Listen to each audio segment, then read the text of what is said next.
오늘 우리에게 주시는 하나님 말씀 함께 봅니다. 오늘 우리에게 주시는 하나님 말씀은 창세기 49장 3절 4절입니다. 그러면 다 함께 읽습니다. 르우벤아 너는 내 장자요 내 능력이요 내 기력의 시작이라. 위풍이 월등하고 권능이 탁월하다마는 물에 끓음 같았은즉 너는 탁월하지 못하리니 내가 아버지의 침상에 올라 더럽혔음이로다. 그가 내 침상에 올랐었도다. 아멘. 오늘 말씀의 제목은 르우벤에 관한 예언입니다. 르우벤이라고 하는 사람은 야곱이 레아에게서 난 그 장자입니다. 이제 르우벤의 미래에 대한 얘기를 하게 되는데, 오늘 성경에 보게 되면 야곱이라고 하는 사람은 이 르우벤에 대해서 특별한 사랑을 가지고 있기도 하고, 또 그 사랑에 못 미치는 삶을 살았기 때문에 그에 대한 미운 감정도 함께 있다라고 하는 것을 알 수가 있습니다. 여기서 야곱이라고 하는 사람은 먼저 르우벤에 관해서 자기가 가지고 있었던 그런 이제 사랑하는 마음을 먼저 그에게 얘기하고 있습니다. 오늘 성경을 보면 야곱은 르우벤을 향해서 너는 내 장자요 내 능력이요 내 기력의 시작이라고 얘기를 하고 있습니다. 그래서 장자라고 하는 얘기는 짐승으로 얘기하면 첫 새끼고, 곡식으로 얘기하면 첫 열매고, 자식으로 얘기하면 장자, 태를 연 사람, 첫 번째 태를 열고 나온 사람, 맞이를 얘기합니다.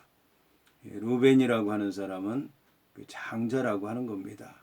그런데 장자인데 르우벤에 관한 어떤 기대를 갖고 있었냐면 능력이라고 하였다는 것입니다.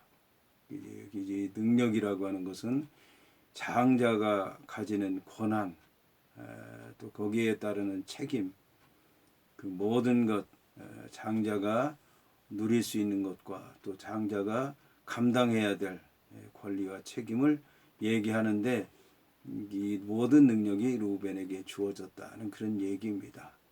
그 다음에 나의 기력의 시작이라고 하는 것은 아버지의 모든 걸 물려받을 수 있는 것이 장자고, 그게 르우벤이었고, 그래서 르우벤을 통해서 모든 이제 자녀들이 바로 서고 복을 받고, 그리고 그 뿌리가 사방으로 퍼지길 원했다라는 그런 얘기입니다. 그리고 이제 이 르우벤은 또 어떤 모습을 가지고 있냐면 위풍이 월등했다라고 하는 것입니다. 위풍이 월등했다라고 하는 것은 그의 외모나 또 생각이나 말하는 이 모든 것들이 그 형제들을 압도할 만한 것이었다라고 하는 얘기입니다. 그리고 권능이 탁월했다라고 얘기를 하고 있습니다. 권능이 탁월했다고 하는 얘기도 역시 이제 능력이 있고, 통솔할 만한 지도력도 있고, 그만한 힘도 있었다라고 하는 것을 얘기하는 것입니다. 하지만 문제는 이 르우벤이라고 하는 사람의 그 모든 것이 물이 끓는 것하고 똑같다라고 하는 얘기입니다. 물이라고 하는 것이 끓게 되면 그때는 큰 힘을 발휘하는 것 같지만, 그러나 그것이 식어지게 되면 아무런 능력도 발휘할 수 없는 것처럼 르우벤이라고 하는 사람이 그러했다라고 하는 것입니다. 르우벤의 삶을 보면 이 얘기가 무슨 얘기인지 잘 알 수 있습니다. 르우벤이라고 하는 사람은 디나가 강간당했을 때에 시몬과 레위는 앞장서서 나쁜 짓을 했지만 그는 이제 거기에 동참하지도 않았습니다. 그렇다고 해서 아버지가 염려하고 근심하고 걱정하는데 그걸 위로하지도 않았습니다. 위로할 만한 그런 힘도 없었고, 그리고 또 동생들이 나쁜 짓을 하는데 그걸 가담해서 욕먹을 필요도 없다고 생각을 했기 때문에 가담하지 않았던 것입니다. 그래서 가정에 고통과 불화와 어려움이 계속 되는데도 불구하고 방관하기만 했던 것입니다. 그런가 하면 이 르우벤이라고 하는 사람은 어머니가 라헬 때문에 업신여기고, 또 아버지 야곱과 잠자리를 하지 못하고, 또 첩들을 통해서 자녀를 낳게 되고, 그러다 보니까 어머니를 위로한다고 해서 어머니에게 합한 채를 갖다 주기도 하고 또 이렇게 부모님들에게 잘하는 것 같지만 나중에 보게 되면 리브가의 유모가 죽고 또 라헬이라고 하는 그 이제 작은 어머니가 베냐민을 낳다가 죽고 또 그러다 보니까 그 빌하라고 하는 그 여종 라헬의 여종이 누구 보호할 사람도 없고 의지할 사람도 없고 그러다 보니까 그 빌하를 이제 강간하게 된 것입니다.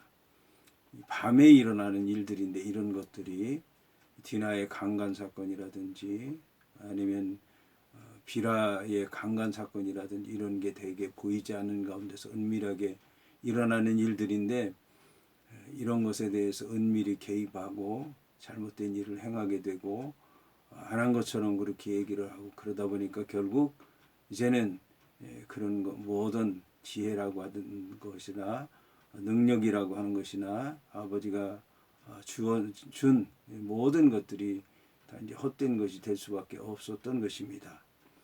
그리고 이 루벤이 그 능력이나 이 모든 것이 뭐 끓는 물과 같았다고 하는 것은 그 요셉의 문제를 처리하는 데 보게 되면 잘 드러나 있습니다. 요셉이라고 하는 그 동생들이 죽이려고 했을 때 죽이지 말라. 왜 피를 봐야 되느냐? 아버지한테 내가 어떻게 돌아가라는 얘기냐? 그런 못된 짓을 하면 안 된다. 정말 이제 교과서 같은 모범적인 아주 윤리적인 그런 얘기를 잘 하면서도 막상 이제 이 동생 요셉이 팔릴 때는 그 자리에 있지 않았고 그 동생이 팔린 후에 어디 갔다 왔는지 모르겠지만 돌아와서 왜 이런 일을 행했냐? 내가 이런 일 하지 말라고 하지 않았냐? 나보고 어떻게 하라는 얘기냐? 그러면서 이제 무책임한 얘기하는 것을 볼 수가 있습니다. 그뿐만 아니라 이제 양식을 구하러 갈 때도 이제 그 시므온이 감옥에 있는데 베냐민을 데려오라고 하는 그런 얘기를 했을 때 루벤이 제일 먼저 앞장서서 아버지에게 아버지 보내십시오. 제 뭐 어떤 일이 일어나게 되면 제 아들들을 다 이제 책임져서 그들에게 모든 걸 희생하도록 하겠습니다. 그래서 막상 자기가 제일 먼저 얘기를 하기는 했고 누군가 책임져야 된다는 얘기를 하면서도 막상 자기가 책임지겠다는 생각은 하지 않고 자기의 두 아들들에게 책임을 지도록 하겠다. 아무 상관이 없는 두 아들을 내세워서 책임지도록 하겠다라고 얘기한 것입니다. 그런데 나중에 이제 유다가 얘기할 때는 막상 아무 얘기도 하지 않고 유다가 계속해서 앞장서 모든 일을 다 감당하게 된 것이고 루벤이라고 하는 사람은 그 이후로 그의 이름이 어디 갔는지 들어볼 수 없도록 이제 그렇게 됐습니다. 그래서 이 루벤에게는 여러 가지 좋은 점이 많이 있지만 그것들을 제때 활용하지 못하고 권리만 주장하고 책임은 지려고 하지 않고 또 그러다 보니까 장자긴 하지만 육신적으로 인간적으로 세상적으로 장자이긴 하지만 믿음의 장자의 역할을 못했기 때문에 결국은 이제 이 야곱으로부터 축복을 받기는 했지만 축복다운 축복도 받지 못하고 오히려 그 축복이 저주가 되는 그런 예언을 듣게 됐다라고 하는 것입니다. 이 말씀을 통해서 루벤과 같은 사람의 삶의 모습이 얼마나 위선적이고 가식되고 거짓된가를 알아야 될 것이고 우리는 사람들을 바라보고도 신앙생활을 해야 되겠지만 하나님 말씀 앞에서 온전히 주의 뜻을 이루면서 주의 인도하심을 따라 삶으로 하나님의 온전한 복을 받아야 될 줄로 믿습니다.